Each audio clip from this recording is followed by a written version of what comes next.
What have you been doing today? Have you been out in the sun? Are you a sun fan?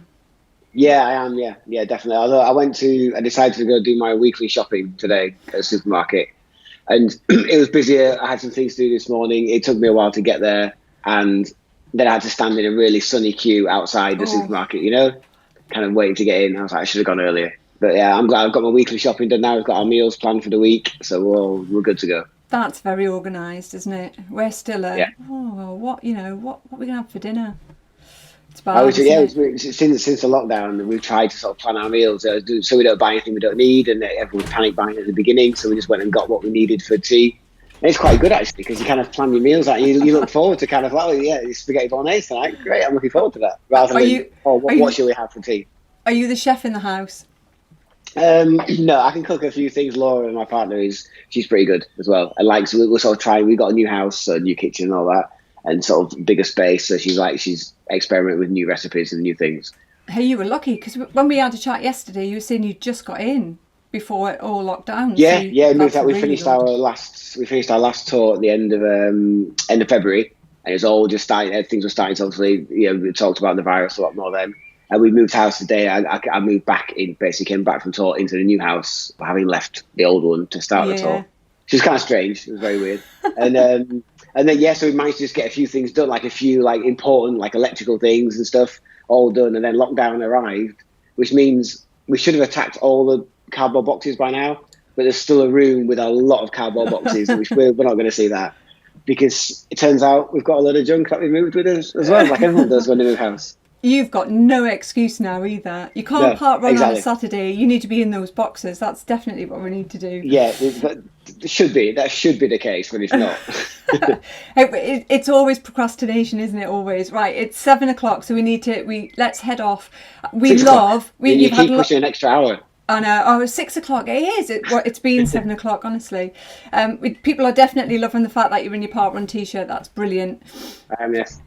100. If anybody wants to know, Yeah. it's 100. And we also know we'll get lots of questions about when parkrun's going to be back. And if you just Yeah. keep in touch with all the social media posts that you get with all the updates, which usually come out on a Tuesday, that's where you'll get all of your information. So sadly, not yet. But we are very fortunate to have people like Peanut who will join us for the evening or for the next hour. So if you've got any questions, parkrun or Kaiser Chief related, then pop them all in the comments down below, and the wonderful Kirsty will pull out the best ones and we'll try and ask as many as we can at the end. So let's get going then, shall we? I'm Helen Williams. I'm parkrunner A6014 and the event director of Harrogate Junior Parkrun here in the UK, and alongside Vassos Alexander, co-presenter of the Free Weekly Timed podcast. Before we start, I'd just like to recommend that after this conversation, people check out the many parkrun social media channels in the UK and across the world, as well as subscribing to the various parkrun podcasts out there. You'll find me on Free Weekly Timed, but there's also With Me Now, Parkrun Adventurers and the 9:30 Club, to name a few others. So without further ado, questions, as I said before, at the bottom, that'd be great. We are joined by the wonderful Nick Baines, aka Peanut from the Kaiser Chiefs. Peanut, you completed your first part run in October 2015 at Highbury Fields in London, and since then you've gone on to walk, jog, run and volunteer a grand total of 112 times, which is ace, hence the t-shirt. Normally he'd now be hard at work performing at music festivals around the world. However, like the rest of us, he's never spent so much time at home. So without further ado, I'm sure there are millions of Kaiser Chief fans on here who already know why you're called Peanut, but there might be a lot of parkrunners who don't know. So in the parkrun blog you said it comes from a badly drawn picture of yourself from as long ago as 30 years. Yeah. How bad was that picture? I think it was. I didn't think it was that bad, but I think it was more the shape. I think there was just an unfortunate kind of ovalness to the head of it. I think I was about. It must have been 10 years old at school. I think. I think it was like first day of like the new year, and you had to draw. Yeah, it was like my name is Nick, blah, blah, and draw a picture of yourself. And you had a photograph taken as well, and yeah, the picture was just it's just a bad picture. I think I even got rid of it. I threw it in the bin, but some people had seen it already. I did another one, and the nickname it sprung from there, and then it stays with you sort of through school a little bit. But then when you're in a band, and obviously some of my bandmates were at school with me as well, so they still called me that. And then you realise once you're in a band, actually it's quite cool to have a nickname because everyone else is just called a normal name. But actually, so you wonder if I'm I'm definitely more known around the world as Peanut than I am Nick. You know, my mum calls me Nick, obviously, and my partner Laura does, and a few people. But yeah, it's kind of, and I'm happy for people to interchange it. Some people don't seem comfortable using it. Other people will purposely call me Nick, even in a situation where everybody else knows me as Peanut. And I'm like, it's too late to go either way. I've got to live in this middle lane of like some people calling me Nick and some people calling me Peanut. So I'm comfortable with whatever. That's brilliant. Do you feel like you're two different people? Do you feel like Peanut is definitely Kaiser Chief and Nick's kind of home, or are they? Oh, I do the same? for sure. Especially when you meet someone new who doesn't know I'm in the band or anything. I'll definitely introduce myself as Nick, and then later on they'll go, oh, "I didn't realise you were the guy from the thingy. Why didn't you say so?" I'm like, because it wasn't relevant, you know, because I'm just introducing myself as Nick, which is my name. So yeah, there's two different people, and if you say sometimes as well, if you just say Peanuts, people go, what? What?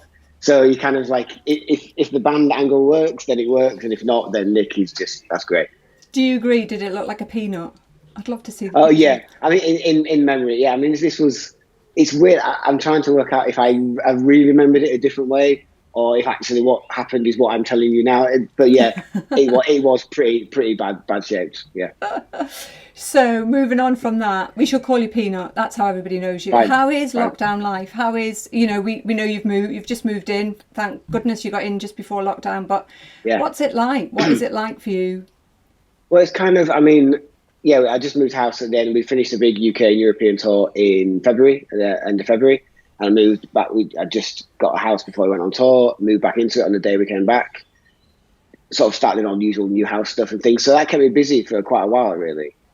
And then the virus thing obviously built very quickly in early March, and this talk of lockdown happened. And all of a sudden I'm in this new house, and I think so we've got about 5 or 6 people been round to it before lockdown happened, and then we've had no guests, no visitors, no family, nothing. And we got a dog the week after we got back as well, so that's quite good that we had a lot of time to bond with her. But at the same time, she thinks the world is a really quiet place. I'm like, no. I keep telling her, like, when lockdown's over, it's going to be cars everywhere, there's going to be people everywhere, you know. When we go to the park and it's nice and quiet, we see the odd dog. I'm like, there's going to be a lot more dogs than this when lockdown's over. I mean, life's going to be it's going to be completely different to what you're used to. Although, do you get big gaps? Do you get tour and then do you get downtime? So is it normal for you to be at home for a block and then be away again? Yeah, it absolutely is. Yeah, that's kind of how it works. You do a big bit of touring and then you finish, come home, have a few weeks at home. Maybe moving house, that sort of time, which is perfect. and then before you know it, kind of we were due to go to Abu Dhabi in March, I think, and Switzerland somewhere in April. Just little one-off gigs, and then back kind of like late May time now. There's a lot of festivals that are kicking off. Yeah. Sort of late May, so we're now at the end of May, sort of coming up to bank holiday, aren't we? And I definitely normally looking at a full calendar every weekend in our little Kaiser Chiefs calendar. It's like, yeah, this is 2 gigs or 1 gig or 3 gigs, something.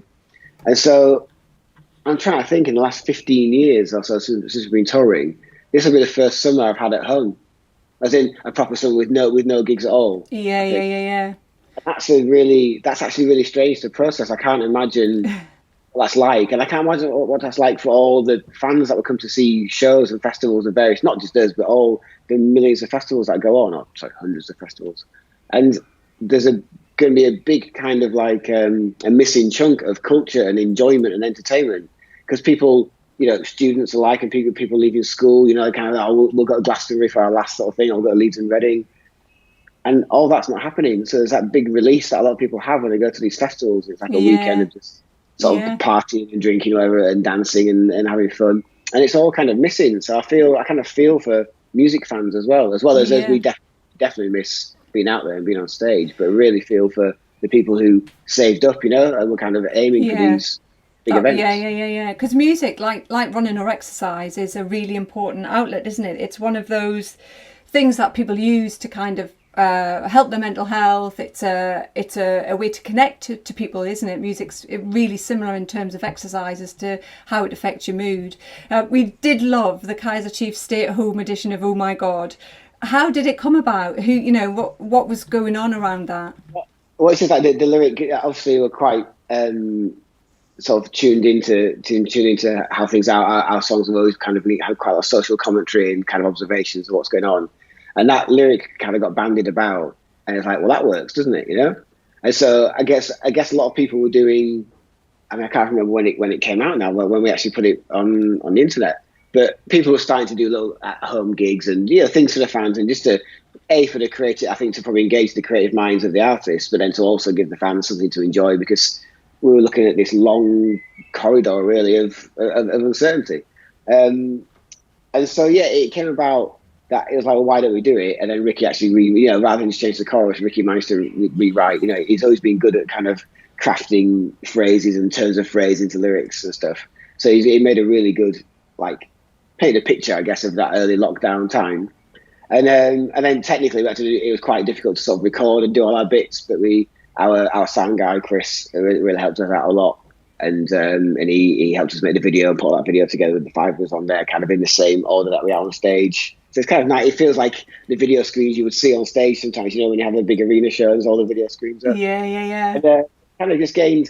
I mean, we hoped it would go down well. It was like a sort of cheeky little play on the words, but I think it was really nice how people took to it quite so warmly, and I think it really helped. Just a little celebration of especially the people working hard, the sort of healthcare workers and NHS staff who are really working hard to protect the most vulnerable at that time. When the peak was really sort of looking quite bad. So it's just nice to have something that will always associate us with, even though it's a terrible time. It's nice to use our skills. I'm not a doctor, I'm not a nurse, I can't do that side of it, but at least you can kind of give something back to just society in general, just to give something. Oh, here's a little fun thing, and it kind of got tweeted out everywhere, and lots of people put it on their radio shows and stuff. And it's nice. And was that nice to get together as a band? Is that something that you would have done had you not done it? Are you getting together and practice and stuff? And I mean, I don't know how, I guess because you said it was technically really difficult, that makes it really hard to kind of do it and actually think of new stuff. I don't know. Or how connected are you all during this time? Yeah, I mean, we talk on Zoom a lot, and kind of we sort of catch up, and there's still things going on in the Kaiser Chiefs world, we can't sort of perform, so there's lots of things to talk about, so we use it for that. And then it was kind of like, well, how are we going to do this live thing, because we can't really do it the way, like a solo artist goes, that does like a gig from the living room. They've got an acoustic guitar and a piano, and they just sit there and play. Like, that's relatively easy. What we do is really hard. It's a really hard thing to do. But it's good because it gave us something. I think it gave us a creative outlet, like a joint creative outlet, even though we all did it separately, which is very strange. Even though in a recording studio, you do it all separately as well. You go in and it's drums one day, and then Simon will do his bass the next day. This is kind of weird when there's no real physical interaction, or you don't walk past each other in the corridor to the live room, So maybe I think a lot more of this is going to be happening in the future, isn't it? Because until we're allowed to, like parkrun is waiting for its good news, it's sort of the tick to go ahead. Gigs are going to be way down they're pretty much at the bottom of the list, really, I think, for events to be allowed again. So I think there's going to have to be new outlets for artists and bands anyway, to do stuff, just to keep functioning as a band. I'm not quite sure exactly what shape it'll take, but clearly the sort of remote recording and remote collaboration thing has got to sort of be explored a bit further, I think, especially. And you really need that kind of technical know-how, don't you? Moving to parkrun, you said you were nervous at your first parkrun back in 2015. And this is something that most people feel, but they also often feel it's only them that are nervous. So we love that even young, fit global rock stars get nervous. Why were you so nervous? I think because I'd only started running maybe earlier that year. I was never a runner at school or anything like that. I'd never done anything. I just decided to sort of try and get a bit fitter and try and sort my diet out, and eat a bit better, and found a few allergies and stuff. So I was feeling like in a better frame of mind, like physically and mentally. And Ricky had done a lot of running a few years before that. He got into it. And I was like, okay, I'll give this a go. We've got a lot of time on tour. You get up in the morning, the gig is not till the evening. There's a lot of time to do these things. But I guess I just run on my own, like I've been in strange American cities, wherever you go find a river or something, or a canal, or somewhere in Europe, and just run along the river. And then going to parkrun was kind of like, it's timed. and like there's loads of people there, and like there's a start line. I've never been on a start line since probably the egg and spoon race at school or something, you know. So all those kind of things, which I get a few tweets from people asking when I've tweeted about parkrun. I get a few tweets from people saying, "I'm really nervous. What if I can't finish?" And so I've done the tail walking there at parkrun. Everyone finishes, because even if you have to walk it, it isn't about racing it. Yeah, there's lots of elite runners at the front, but there's loads of people who just do a bit of leisurely walking and running, and that's what's beautiful about the whole thing. But I didn't know any of that until I'd done my first parkrun. So on that first time that you're going down there, I've got my barcode somewhere, and like, you know, you're thinking you're going to get expelled like at school or something. It's not, because there's little rules, but there's rules to make sure everyone has fun. There's nothing serious about it really. And after the first one, I was fine. Even though every time I go for a run, I'm quite competitive, I think. So I'm always like, am I going to be faster? Am I going to be slower? Do I have to stop? You know, like I always have that self-doubt at the beginning of any run. But for people the people watching here, anyone's thinking of doing parkrun, you couldn't ask for like a nicer bunch or a nicer way to get into kind of like community running and communal running. It's a lovely, wonderful experience. And at the end, just stick around. You'll end up talking to somebody at the end.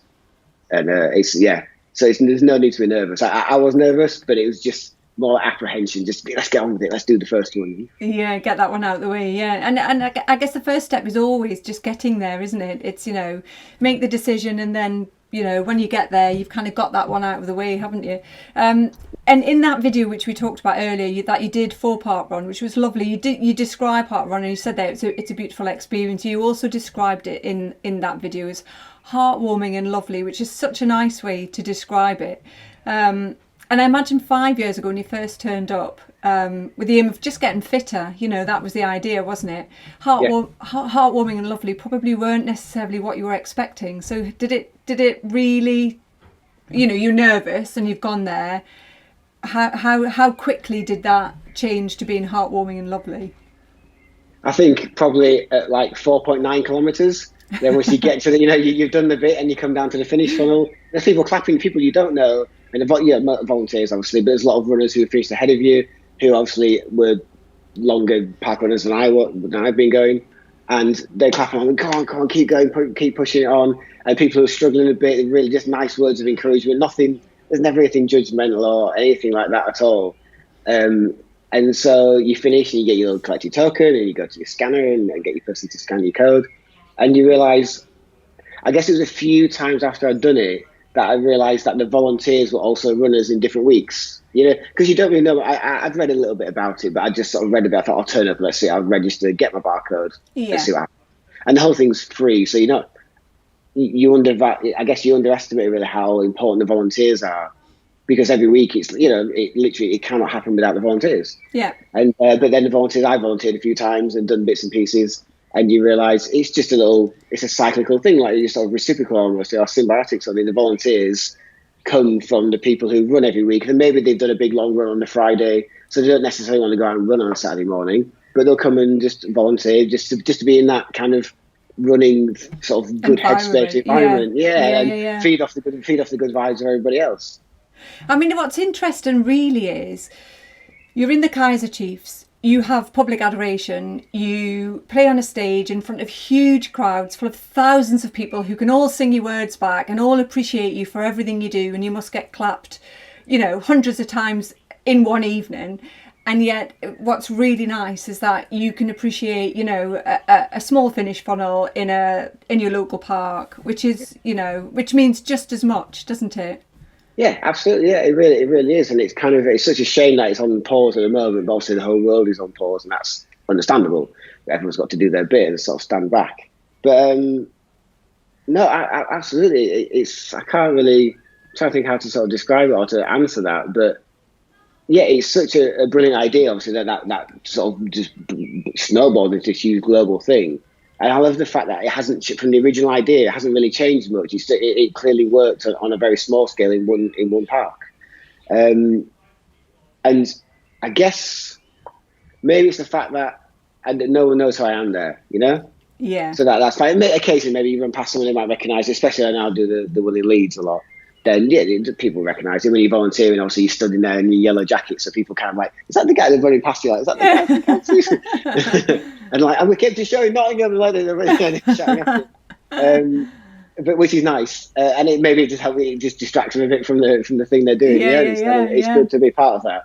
But yeah, it is just a lovely bunch of people who I think all have this common goal of making every single event, which is, let's not forget, it's every single Saturday of the month, and they actually have obviously the Christmas Day and the New Year's Day things, which are wonderful as well.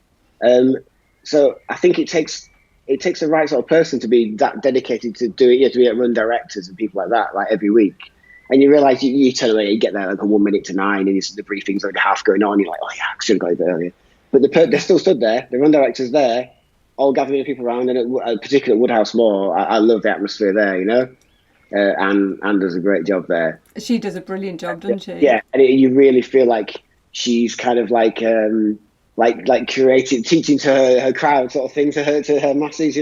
It's lovely because you feel like, I think she's proud of that collection of people. Absolutely, yeah. And I think actually more than I'd realised before, there's probably quite a big parallel. So, you talk about the run directors or the event directors and all the volunteers that turn up and make it happen every week. But at the same time, we could look and think, how on earth do you perform every night? When you're on a really, really big tour and it's really tiring, it's quite similar, isn't it? You've still got to bring your A game to please the crowds. So there's quite a lot of similarity there, isn't there?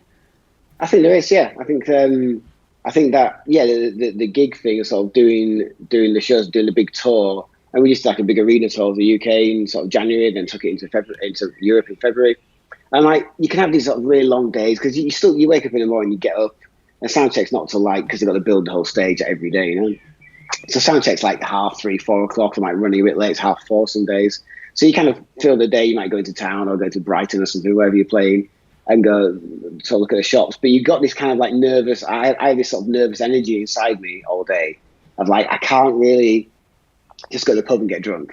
Acceptable, And I can't really distract myself too much because I feel like if I'm too far away from the venue, I'm like, what if I don't get back for 8:30? I can't get ready.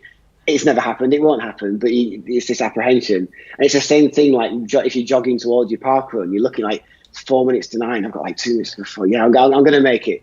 And I think there's a bit, again, for the run directors, that they want to be not arriving there last minute. They've got to get all the barriers out, all the tape and stuff, and the finish funnel, because there's going to be 400, 500, 600, 700 people waiting to go at about 9 o'clock ish. And if someone is putting the finish funnel out, you kind of So I think it's kind of it's like sort of performance anxiety, but also sort of the desire to please as well, Yeah. And we love putting on a good show. That's the thing. We love putting on the big kind of arena show. We're doing the festival show. And we had a brilliant thing planned for this summer, and it's such a shame to have to sort of press pause on it all. But that's, I guess, maybe looking for a parallel back in the answer to you, the way that we want to put on a good show is parkrun wants to because you don't know who's going to turn up to the first parkrun at that event, so that event's got to be as good as the last one and the one before it, the one before exactly. that. You don't know. Any event could have its new, a new parkrun. I mean, I've rarely been to one where someone's not put a hand up to say they're one of any first timers. I really can't think of any that I've been to like that. And if it was a bit shambolic or not quite right, it wouldn't be right, would it? It wouldn't feel right. And I think it takes that huge effort. And the same thing with us, with our crew and the lighting and the sound. We don't just go out there and sort of play the songs, sort of half energy. It's we go out there and you do it. So at 5 to 9, you get this weird kind of adrenaline kind of slump, almost it's the adrenaline makes it, which I get before a race as well. When I do half marathons and stuff, I'm I can't do this. I'm not, my legs aren't going to work. It's not going to, the time is going to go and I'm not going to run. And it's exactly the same when you're backstage behind the gig. I feel exactly the same. I'm worried. I'm trying to work out what could go wrong or what might go wrong. I'm nothing's going wrong. And then you walk out behind the curtain and it's fine. Yeah. It's the same. Yeah. Second the start, second this is go. But there's you're fine. 15 hours before in the day of worry and kind of this kind of nervous energy, and it tires you out. It's weird. You can just do nothing. Yeah. And I guess as well, the same thing is when you're performing on a stage, which must be nice because you do still get the flip side if you're not volunteering. You get the same kind of nervous anxiety, but then as soon as you go and the run's all yours and you can experience it and connect with people who are around you. But at the same time, when you're on stage, the idea, similarly to your volunteer team at any parkrun, is actually that they want to connect with all of the parkrunners who are there. And some parkrunners will just come, they'll listen to your music, your kind of fans will come, they'll listen to your music, they'll go home and have all of the feelings for it, and you might never know about it, and some will really, really tell you about it. But what you're looking for when you're on stage, I'm guessing, is to connect with all your music, and as a person to connect with all of those people in the crowd. And that is really similar to your event team at a park run, which is really nice to know that they are there for you. So like you say, you've had a hectic schedule for quite a few years now. How many years have you been touring? Well, kind of over 15, let's say. Yeah, kind of like the beginning of 2005 is when it took off, and like 2004 was pretty busy. So I mean, yeah, we're talking like 15 years plus now. Yeah. I mean, when we chatted yesterday, you said, didn't you, this is the first summer in 15 years you've ever had at home, which is a really, really strange experience. But if we look at let's not think about the fact that you can't be on tour with all of the band. What are the positives? What can we look at? What's been great for you to be able to, what have you done that you've never been able to do in summer? Summer, well, I guess although we can't see people, the fact that I'm not, usually in the summer, you kind of come back with a suitcase on a Sunday night and Monday morning, and you kind of like half unpack it, wash the bits you need, but you just put it straight back in the suitcase, really, because it's much easier unpacking and going away on Thursday again. So like, do you know what? I don't know where my suitcase is. I don't know, which is rare. I don't actually know. I'm trying to think, when we moved, I'll put it somewhere, and I don't know, and that feels good. That feels really good. Yeah. Like my travel iPhone charger, it's in a drawer somewhere. I've not needed it. Not needed it. I don't even care where it is. Not bothered. My passport, I don't know where my passport is. I'm just thinking. I'm triggering all these things now. I always know where my passport is, and I'm like, I don't actually know where it is. If I told my just watch it, I'll find it. Don't worry, I'll find it. So I think just having sort of extended time to kind of like, I guess it's like that thing, when you go on holiday, and like if you've been working really hard until Friday night or you're a teacher or something, and Saturday morning you go on holiday, it probably takes you till the Wednesday or something just to actually get out of teacher mode or get out of whatever your job is, your career is. And it's kind of the same for us. It's kind of like the on-off. Summer is very on-off, on-off. Yeah. Because we travel Europe a lot. So there's always time. You can always fly home from Switzerland, fly home from different places. Whereas if you're an American band doing the European festival circuit, you come to England for June. You probably stay for June and July.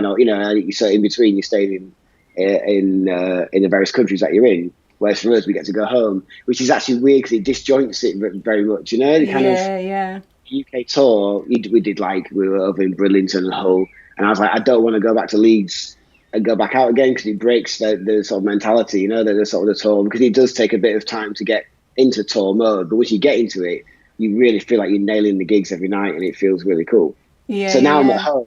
I'm on this permanent sort of downtime, and I'm kind of like, we play a bit, we did the Oh My God Stay at Home edition. You start playing the piano, and I made like mistakes doing it. I'm like, I've played this song for 15 years. I don't make mistakes. I'm playing it on stage in front of like 10,000 people, and I'm at home thinking, this feels weird. What's going on with this piano? Like it just didn't. It felt a little bit alien because I'd been moving house and doing other things, and you get engrossed in all the life stuff that you miss out when you. I've got this wonderful career in a band, and I'm not. I wouldn't wish against it ever to not have it, but then once you finally do come home, you kind of like, it's very much on and off. Yeah. So now that I'm off, I'm kind of like thinking about some songs, and you're kind of like, I can't remember what happens in the middle eight of that song anymore. So we get to say, if we play it, I'm kind of like, we should probably listen to the CD before we next do a gig, and just remember some stuff. Are you enjoying that slower pace then? Are you enjoying that kind of just because probably yes. A lot of it is the fact that you can't, so it's not like you've got the choice, isn't it? And I think that's probably what makes things easier and then harder for some people. It's you literally can't go out to do the things you wanted to, so it's forcing everybody to kind of take life a little bit slower, isn't it? Yeah, it is. Yeah, it's not. I didn't make this choice to sort of to have a summer off. It was enforced, so you don't see it kind of like as a choice that he's made. But no, I wish we'd done this summer, but we said no to a load. It's not like that. I just hope that we're not all going to enjoy it too much, and it's going to come to next summer. And you're kind of like, no, I wanted a summer at home. It was great. I had barbecues all the time, Yeah. I can't come on to it. So, it was so much better without it. Yeah, but I am enjoying the time. I think, running and headspace and things like that. There is once you're kind of off tour, and when you're on tour a lot, you do kind of pray for moments like this in a way, you know, as in the break, not, you know, nothing else. Yeah. But you pray for like a break like this. And then when you get it, you're like, I'm bored. Can we go do some gigs, you know? Yeah. And so I am grateful for the time, but it also really, really makes me value what I've got, you know, and this wonderful experience that we get, me and the other 4 guys get to go around the world and play songs for people. And like you say, we were talking before about connecting to audiences. That's the best feeling, you know, when you walk on stage and you realise they've been waiting for you. And it's like, especially when it's like a hot, sweaty venue sort of thing, you're like, well, this is just going to get worse, isn't it? It's just going to get the lights come on and all that, you know, everyone starts dancing around. It's a great feeling, and to do that, like in the UK is great. To do it in Europe is great. To go to like Australia or to go to like South America or something, and like, you know, LA and play your songs to people. You're like, this is cool, you know. There's not this wasn't when I was playing guitar and drums when I was younger. I didn't think about that sort of thing, but I was just always engrossed in that. You'd watch tour films and documentaries and read about bands. I was always into that. But I didn't realise I was necessarily pushing myself this way. Yeah. But I guess because I didn't really make a conscious decision to go any other way, then this is the thing that the focus of my life, and it's now become my life. Yeah, awesome. It's been 2 months since your last parkrun. It could be quite a few more until your next one. I know. Yeah. Are you keeping fit? Are you still getting out? Yeah. I got out. I mean, now, so we've been talking about running a lot. I'm actually, an hour ago, I was doing an online physio class with a really good physio guy that a friend of mine recommended.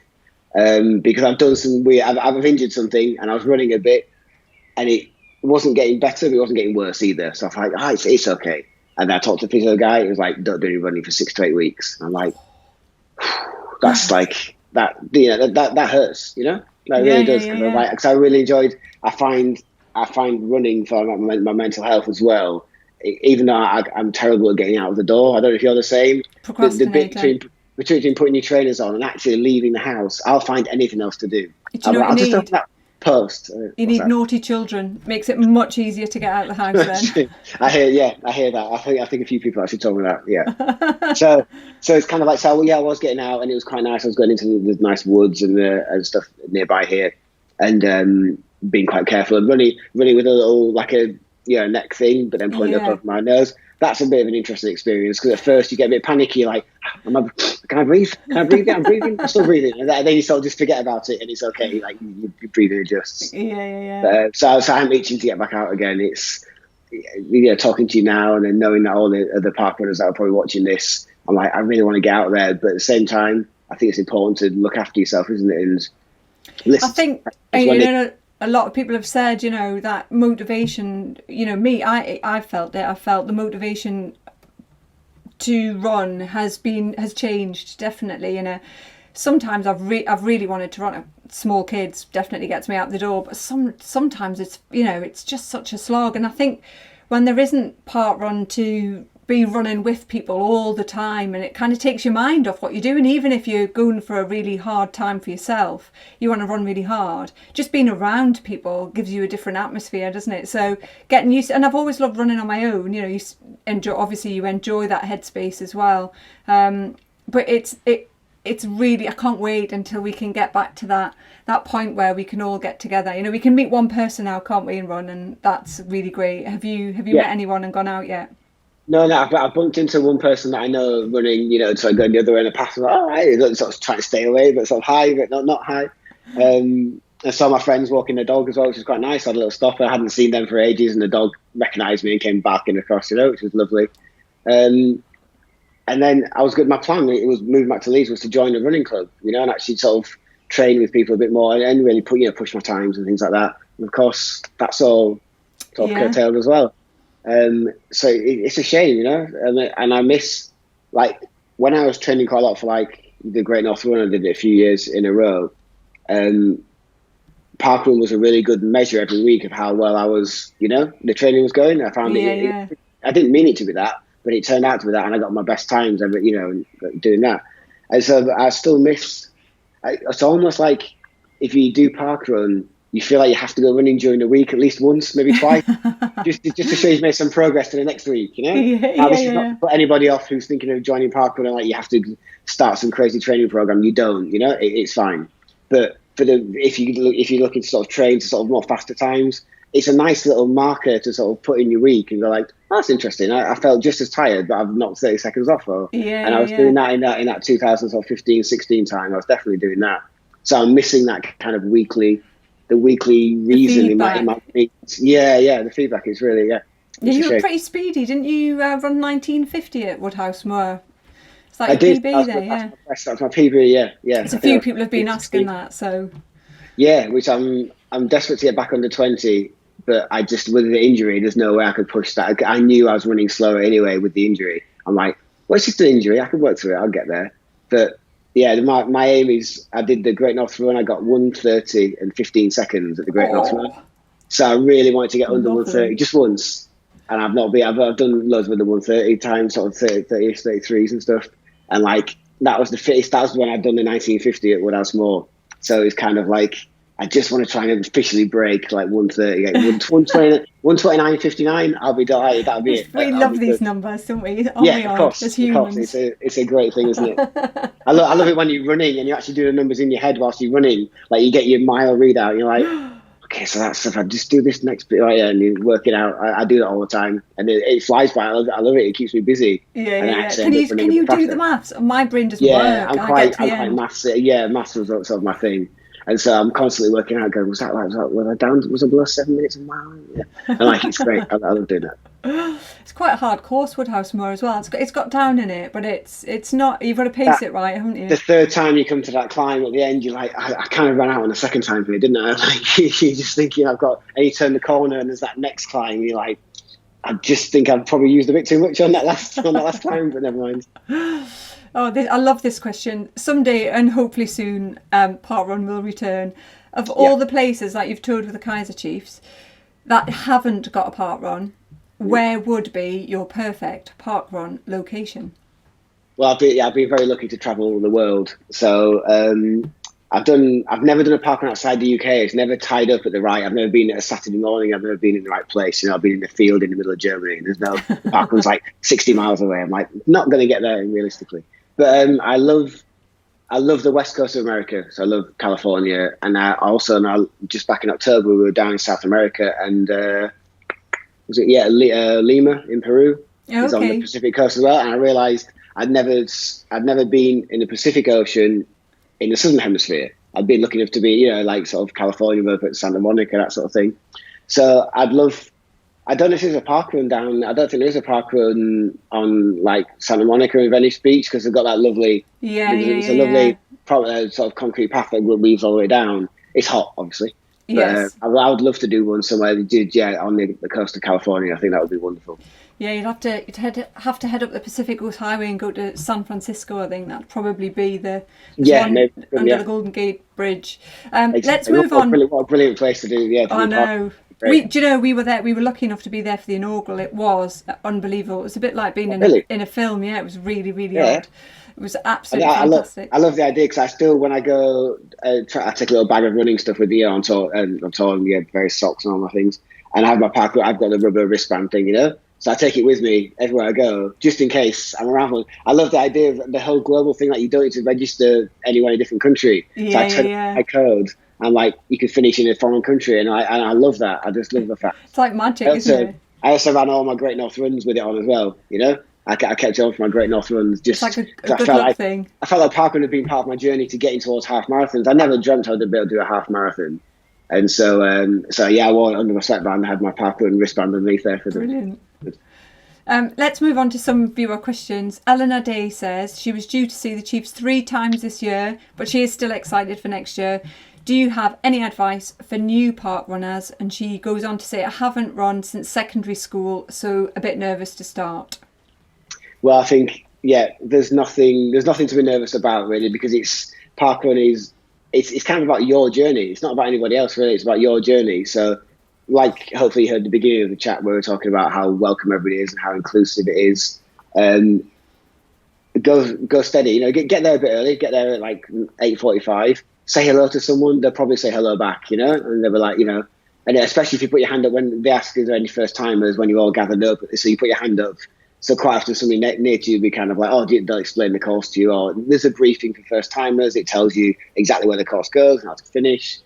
And like I was nervous going there, but I was just nervous about getting there on time and doing it. But once you're there, run and walk. Don't feel you have to run this 5K. Don't worry about anybody else who's going past you or not, because they might stop in a bit and walk a bit, and then you'll go past them.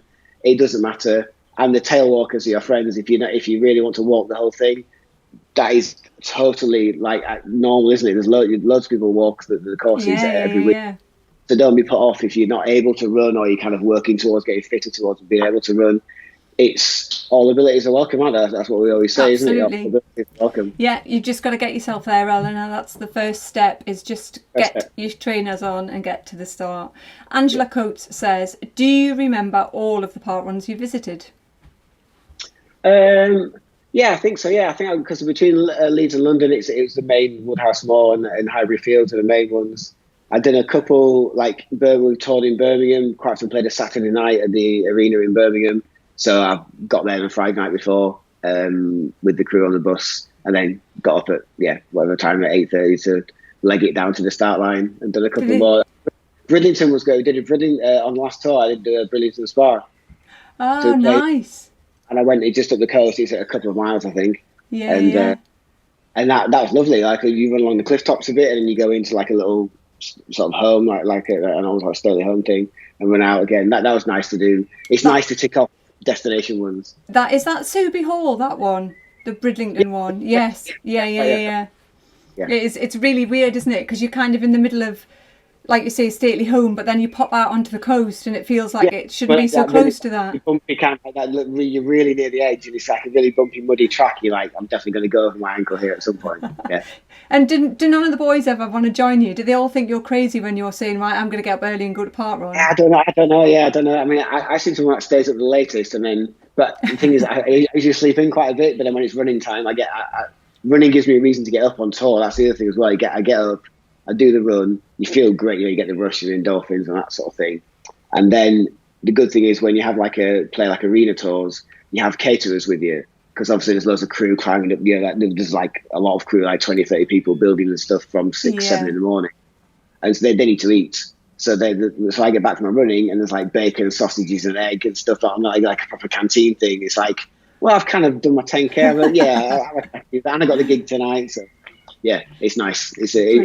Running on tour is quite good because of the change. We're talking about getting out the door at home. On tour, everywhere's different. So yeah, Bridlington Spa. I woke up and the bus was parked right on the seafront next to the venue. Looked out the window and the sun was rising over the sea. It was like the most beautiful morning. I was like, I'm definitely getting up and doing this. Yeah, how could you not? Nettie Stevens says, what was it that made you get into parkrun? So I guess, how did you first hear about it? Yeah, do you know, I can't quite... I feel like I might have read it on a couple of running tweets or something, or maybe a running friend had recommended it. It seems so long ago now that I recommend it to everybody I know. Anyone's thinking about it, I'm like, do the parkrun thing on Saturday morning, it's great. I don't remember, other than I wanted to get into running, and I think because I was starting to enjoy the actual feel of running. The first few runs you do, you got to be steady and you got to be careful and listen to your body and stuff, and go easy. And you'll ache a little bit, and you stretch and do that sort of stuff. But I was enjoying the fact that I think I was getting faster. And then when I realised what parkrun was and how there was one just about a kilometre from my old flat in London, I was like, okay, I'll give this a go. And I didn't really know what to expect. I hadn't really watched any videos or anything like that. I hadn't really seen many pictures.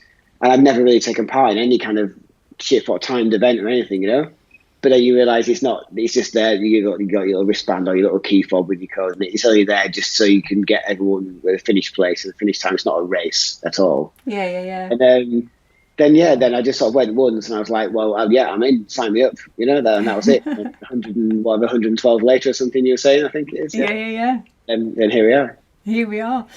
Simon Rotter says, do you ever do interval sessions, and do you have a favourite training session? I did when I was doing my half marathon program. I was using an app thing, and that made me do intervals every couple of weeks. There's like some were 200 meter ones, some were 400 meter ones. That's really good for building up your speed and your stamina, isn't it? And kind of your ability to sort of adapt to hills to sort of keep going when your body needs that push, because it's the intervals kind of, it's training your heart to get going, isn't it? It's like slowing down the accelerator on the car, you know, like getting the car ready to go and without damaging the car. So I found those, as frustrating as they are, and they're quite tiring sometimes, you realise you really feel the benefits on your next few runs. You really feel the difference, don't you, in your actual, just the speed you leave the house even, you know, when you set off, you're like, I'm definitely more. And it's not about running 10 kilometres or 15 kilometres. So it's about running 6 quality kilometres, you know, good kilometres and doing good things with it. And I only realised over time, but definitely. So the Nike Plus, there's a Nike Plus app thing. Okay. I used that for my half marathon training, and then the next time I did it, I actually used like a paper one I found from someone, like, you know, with your building up the distance, your weekend long run, and then dropping it down again. So the internet that you can find for sure. Yeah. Brilliant. Another question from Eleanor Day: what are your favourite songs to listen to while you're doing your runs? Well, sorry. Yeah. No, go on. She says, any Chiefs in there, and how is Pickle? Pickle's the dog, isn't it? Pickle's the dog. She's asleep next door. She generally, in this heat as well, she's just like laying on the side. But she's fine. Thank you for asking.